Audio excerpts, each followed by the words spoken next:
જય માતાજી મિત્રો, આજે આપણે બનાવવાના છે દૂધીના થેપલા। એ પણ સરળ રીતે, જે ઘરમાં આપણા બેસિક મસાલા હોય એ પ્રમાણે બનાવીશું। એના માટે મેં અહીંયા 2 કપ ઘઉંનો લોટ લીધેલ છે, 1 કપ બાજરીનો લોટ, 1 કપ બેસન લીધેલું છે। ત્યારબાદ આપણે લઈ લઈશું દૂધી। મેં અહીંયા દૂધી લીધેલી છે। ત્યાર પછી આપણે મસાલા લઈ લઈશું, ધાણા જીરું, લાલ મરચું, મીઠું અને હળદર, બરાબર। ત્યાર પછી લસણ અને 4-5 લીલા મરચાં લઈ લઈશું। મેં અહીંયા તલ લીધેલા છે, આપણે વ્હાઈટ તલ લઈશું। એના પછી મોણ માટે તેલ લઈ લઈશું, ઝીણી સમારેલી કોથમીર લઈ લઈશું। ત્યાર પછી આપણે હવે દૂધીને સારી રીતે કટ કરી લઈશું, 2 ભાગમાં કટ કરી લઈશું। દૂધી કટ થઈ જાય એના પછી આપણે અહીંયા નાના નાના પીસ કરી લઈશું। આ પ્રમાણે આપણી દૂધી બધી કટ થઈ જાય ત્યાર પછી એના ઉપરથી છાલ ઉતારી લેશું। હવે આપણે જે પીસ કરેલા છે એને હવે છીણી લેશું। બધી દૂધીને આ પ્રમાણે છીણી લેવી। દૂધી છીણા જાય ત્યાર પછી આપણે હવે લસણની કળીઓ લઈ લેશું। લસણની કળીઓ લીધા બાદ આપણે જે મરચાં લીધેલું છે એ મરચાં આપણે લઈ લેશું। તમે જે પ્રમાણે તીખું ખાતા હોય એ પ્રમાણે મરચાં લેવા પછી એને પીસી લેશું, બરાબર પીસી લેશું। લોટ બાંધવા માટે મેં ઘઉંનો લોટ, ત્યાર પછી આપણે લેશું બાજરીનો લોટ, એના અંદર ઉમેરીશું બેસન મિક્સ થઈ જાય એના પછી અંદર આપણે નાખીશું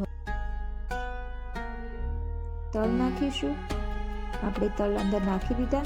ત્યારબાદ હવે આપણે એમાં ઉમેરીશું બેસિક મસાલા જે લીધેલા છે એ બધા મસાલા મિક્સ કરી એમાં નાખી દઈશું।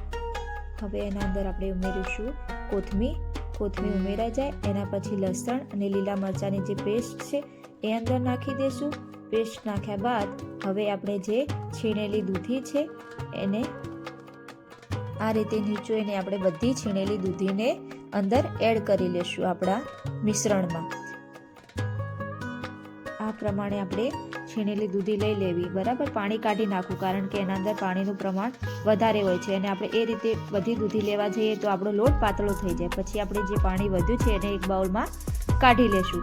એ બાઉલને હવે આપણે સાઈડ કરી દઈશું। ત્યાર પછી આપણે જે લીધેલા મસાલા દૂધી લોટમાં આપણે 4 ચમચી તેલ એડ કરી નાખશું। તેલ આપણે મોણ માટે લીધેલું છે। પછી બધા મિશ્રણને મિક્સ કરી લેશું। લોટ બાંધવા માટે બધું મિક્સ કરી લેવું। હવે એના અંદર જો જરૂર પડે તો જે આપણે સાઈડમાં મૂકેલું છે પાણી દૂધીનું જે બાઉલમાં રાખેલું છે એ અંદર જરૂર પડે તો નાખવું, ના જરૂર પડે તો ચાલશે। મારે અહીંયા જરૂર પડેલી હતી તો મેં એમાંથી થોડું પાણી લીધેલું છે। થોડું આમાં આ રીતે પાણી ઉમેરીને એને આપણે મિક્સ કરી લેશું। પછી આવી રીતે સોફ્ટ અને સરારો લોટ બાંધી લેશું। આપણો લોટ બંધાઈ જાય ત્યારે એને સાઈડમાં મૂકી દેશું। ગેસ ચાલુ કરીને એના પર આપણે હવે ગરમ કરવા માટે તવી મૂકી દેશું। તવી ગરમ થાય ત્યારબાદ આપણે એમાં નાના નાના લોહી લઈને થેપલા વણી લેશું।